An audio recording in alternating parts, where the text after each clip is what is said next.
Hi, how you doing? This is Richard Graber from Black Sock Longevity, and something that's been really bothering me lately. I've been feeling this energy that's a little bit off.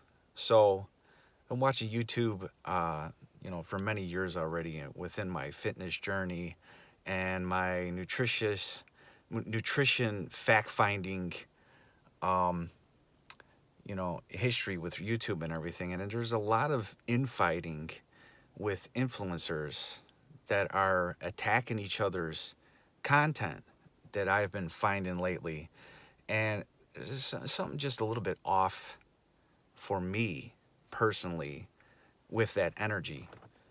And it's like, here's YouTube influencer A here, and they've got 2.5 million subscribers.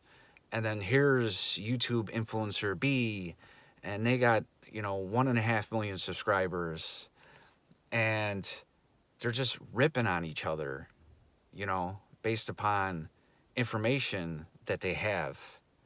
And I don't know if it's jealousy. I don't know if it's, hey, here's my customer base. I want my customer base to, grow. So I got to attack this guy so that, you know, I start grasping his audience and I start taking his views and I start taking his subscriptions, or this woman and this influencer B and C and this and that. And I'm just like, that energy is just rubbing me off, because this is about self-help and self-development. So you have me personally. My audience is the audience that aligns with me when I was 284 pounds. And the doctor told me that I was pre diabetic, and that if I didn't watch it and if I didn't change my habits of eating, that, I was going to slip into diabetes. So he said, pick a street. Where are you going? And at the time, it was a good doctor, right? In my personal opinion. So I picked the street of which way I was going to go. It was a very cold, wintry day here in Wisconsin, southern Wisconsin, doesn't really matter, Wisconsin, period. And it was a very cold, blistery February 19th, and it was 19 degrees, and it was 6 years ago. And I started walking. And I knew from my time living in Chicago, where I grew up, that one of the things that one of my favorite football players, Walter Payton, did is he started walking up the hill. All right. And he would jog up the hill. He would do work up the hill. So I picked, there's some elevation in my town. All right. My hometown here in Wisconsin. And I picked the biggest hills in my town. I started walking up those hills. And I knew that, yeah, I was into athletics, and I was into all kinds of sports through high school and everything. But I knew that for me to get to a point where I would be more comfortable with my nutrition and my fitness, that I was going to have to get back to the work, get back to a healthy mind frame. So I'm now, at a comfortable 209 pounds 6 years later. And lo and behold, I read a book from one of my favorite influencers, and he had mentioned that it takes 6 years to lose 85% of your fat. Okay, let that sink in for a second. 6 years to lose 85% of your fat. And here, lo and behold, 6 years later, I probably have about 15% body fat left to go for me to be in that comfortable position of where I would like to be aesthetically, where my body and I could feel that I could be aesthetically pleasing due to the work that I put in, right? So the audience that I want to help is not the Richard that's here today. The audience that I want to help is the Richard who was the 284-pound Richard. And it's not just me. I want to help you to get there. My audience that I would like to address this to. And I'm not trying to shame anybody, but when you're a little on the more unhealthy side, when there's work that you need to do. When you look at it in a mirror, you might not be very pleased with what you see. And I'm trying to tell you right now, there's nothing to be ashamed of. It's not your fault. All right. And you can take the word from somebody who was there. When I could do things like get a little bit more advanced and learn how to be better at bringing up, editing videos, I could do a side by side of the picture of me where I was at 284 pounds and me where I am now, and you would see it's night and day. But getting back to the beginning of my video, so for a time, and I still do suffer, right? I still do suffer from sugar, from insulin, and I take berberine now. It's a nutraceutical, a supplement, and I got to be careful with carbs, right? So at one point in time, I thought to myself, okay, well, I'm going to go ahead and I'm going to do the low carb thing. And I started seeing influencers here and influencers there, right? And trying to just learn things, right? Experiment a little within myself. So I said to myself, okay, I have a high protein Mediterranean diet protocol that I've been deploying since I started my weight loss journey, my weight loss and fitness aspirations and the journey that came with it. So when I did this, I said to myself, okay, let me try to do carnivore. Everybody's talking about it, right? It's kind of popular. Maybe I can throw in one meal of carnivore here and there. So despite the fact that I'm not really trying to drop names, I had been watching different carnivore influencers here, different carnivore influencers there. And for instance, Steak and Butter Girl, right? So I've been watching her stuff. And lo and behold, at never any point of time did I ever hear one of them mentioned until I heard her say it the other day, that she only goes number 2, takes a dump once a week. So for me, at that point in time when I heard that, I'm not trying to trash carnivore because there's plenty of people that have shown great results. There's plenty of people that have shown, fantastic results from being on the diet. But for me, that's not for me, and I don't want to condone that kind of behavior for me anymore. Personally, I think that, so I've gone back to taking out that one carnivore meal, and I think that it helps because I recently got my cholesterol checked out. And it could have been, since I was deploying that, at least that one carnivore meal for a time, that my cholesterol looked a little bit higher on paper because I had been deploying that for a while because I've been trying to decrease my lipids, burn more fat, get rid of some of the cytokines and fat metabolism, and see that become better and better as it goes along. Well, and the doctor wasn't happy with me about cholesterol, and it could be because I was, doing that. So it seemed like I was getting skinnier and skinnier because I was limiting more of the carbs, but that doesn't necessarily mean that that was a good thing. But what was more disenfranchising all due respect to Steak and Butter Girl and everybody in the carnivore community, as I started getting back to grass-fed beef, grass-fed butter, and deploying my fruits and vegetables, I feel a little bit better. I was looking skinnier. I was, seeing more of a decrease in the belly area, but I wasn't performing as well, fitness wise. I didn't have the gusto. I didn't have, go in there and hit it hard. It seemed like I was lacking a little bit.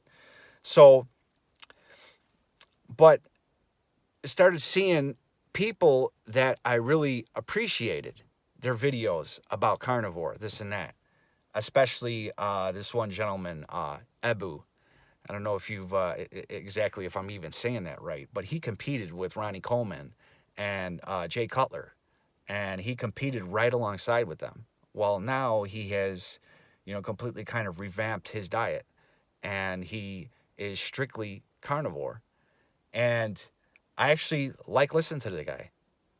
I appreciate hearing his point of view and how he's telling his audience they're spraying stuff and they're spraying things on chemicals and everything. I mean, I almost want to do the impersonation of him. I'm not going to do that right now because I'm not trying to make a video based off other influencers. That's not how I want to assert myself into the space. But I do want to, basically say I was appreciating his videos, and then everybody came out of the woodwork with the Frankenstein was walking down the street, and they came out with the mob with pitchforks and burning, torches and everything, and they were hunting Ebu down. Oh, Ebu says this, and now Ebu says that. That's I don't really understand this. Like, he's helping an audience of people that appreciate carnivore. Steak and Butter Girl is helping an audience that appreciates carnivore. I would like to help an audience of people who were heavier and would like to lose weight and be more metabolically healthy, and to help them do that through eating a high protein diet, at least a gram of protein per pound of your body weight, and eating one healthy vegetable source with a meal, and having one healthy fat, and having one healthy fruit along with your meal. Somebody might say, well, that sounds like a lot of restriction. At the time in the beginning, it is a lot of restriction, but eventually when you find out, okay, so most of nutritional advices say that you should be eating 2,000 calories a day. Now, most people might look at those guidelines and laugh, right? But to be honestly truthful, at 209 pounds, I eat 2,090 calories a day.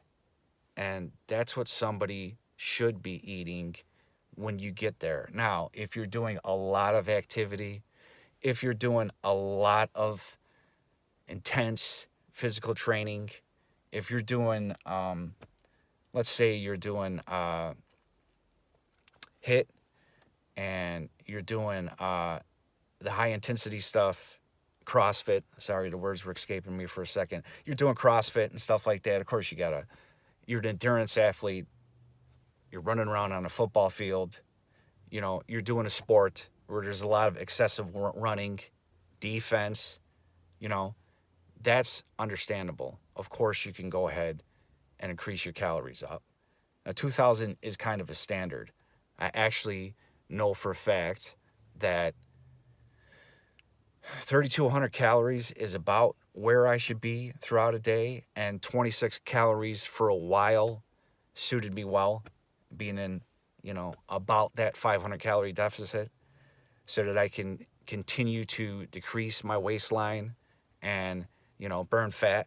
But now, as I'm finding, and I'm getting to that point now, and everybody knows that point, Everybody who has gone to 4% body fat, 8% body fat, 10% body fat. I'm getting to that point now where it gets to the most stubborn part of your belly fat is exactly the part that doesn't want to elude and escape from your body at all.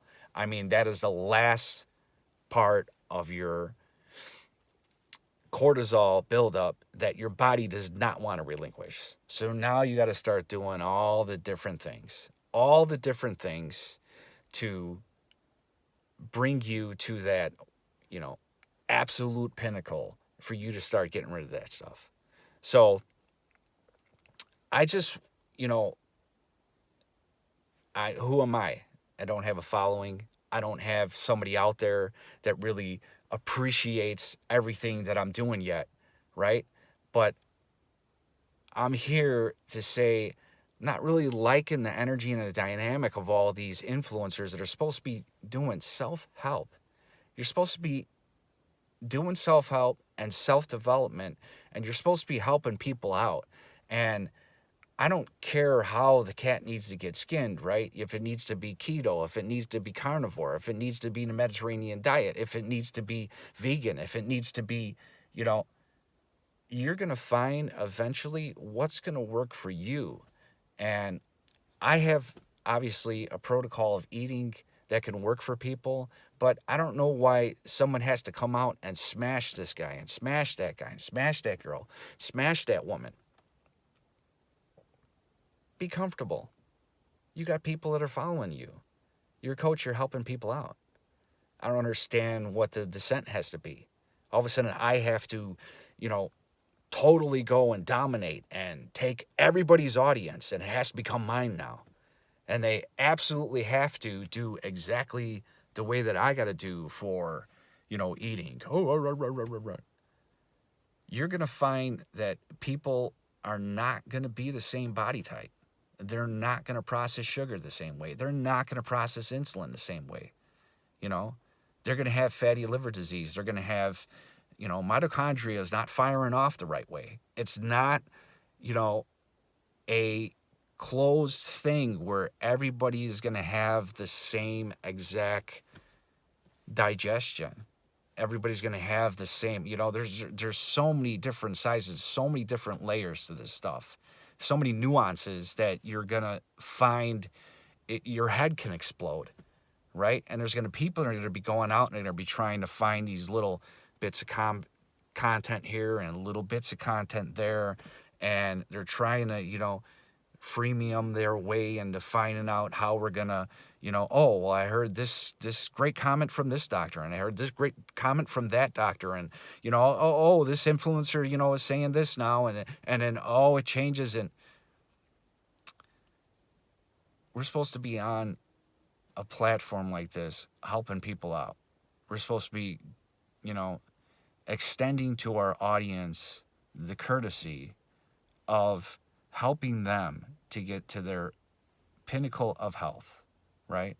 So obviously getting at this stuff, getting down to the finer points, is not because I would like to visually be showing my abs, which are showing now, but not because I gotta look in the mirror and it's gotta look exactly like Arnold Schwarzenegger or these guys that are competing on bodybuilding shows and stuff like that. But no matter what anybody tells you, at the end of the day, you do want to have no hanging belly fat, And then if you know that you have a lot of adipose tissue and you want to get healthier, putting on muscle and decreasing your body fat is the best way for you to do that. So, this diet and that diet and this information and disinformation and all these things are choking the life out of people that just want help. Just help them out, right? But why does it have to be, I got to bash this influencer because they're saying it this way? I got to bash this influencer because all the information that I know, all the information that I learned, This person is completely going against what I was learned and what I taught and who taught me this. And, my guru of choice, taught me this information. How dare you come out and have some, conflicting details that this person didn't teach you?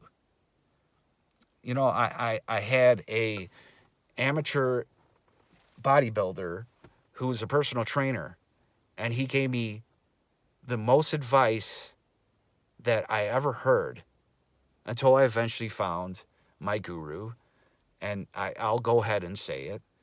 My guru, Dave Asprey. I've been watching him, and immediately after hearing his story and hearing about things that he has said, I have pretty much singled out listening to his stuff, and only because his story aligns with mine, right? He was 300 pounds. Now, I don't think he ever said what his weight is, but I know now that he's got 4.5% body fat, and he is the father of biohacking, and that's what I am. I mean, I didn't know the phrase biohacking. I didn't know what it meant, but this whole time that I've been continuously losing weight and learning more things, I have been biohacking the whole time. And then I heard biohacking, and immediately I had to go through all the information, read all the articles, find out what is biohacking. This sounds like a key phrase that I want to know about. Well, it's what I've been doing this whole time. And I was 284 pounds. I've gotten down to 209 pounds. If I look at it, I would have to guess, 275 to 180. Dave Asprey might be. But, now I can go ahead and take off of him. But back to this amateur bodybuilder. He told me, and I didn't listen at the time, right? I don't know why I didn't listen. But he told me, eat beef. I was like, eat beef? Geez, I'm on the Mediterranean diet. I was eating chicken. I was eating turkey. I was eating fish, tuna. And he was like, eat beef. I'm like, beef? Come on now. Everybody in the world vilifies beef. Now the only thing that I'm eating is beef. Beef, right? And then other people have come out and said, well, all that ALA and, omega-6s with the chicken and the turkey, and the way that the turkeys and the chickens are handled in the mass complex of food, the food system, the way that stuff is butchered, the way that, industrialized farms are held. I mean, now I'm buying grass-fed, eggs and free range, cage-free eggs and, grass-fed beef. And if I would have just opened up my mind, absorbed, and really listened to this amateur bodybuilder years ago, I would have been better off. I think that in a way, because of my ADHD and the way that I learned things, I basically heard his information and, kept it in a memory bank. And I wanted to continue to make the mistakes until I learned from those mistakes and did it my way. But that's not necessarily the best way because I did it that way.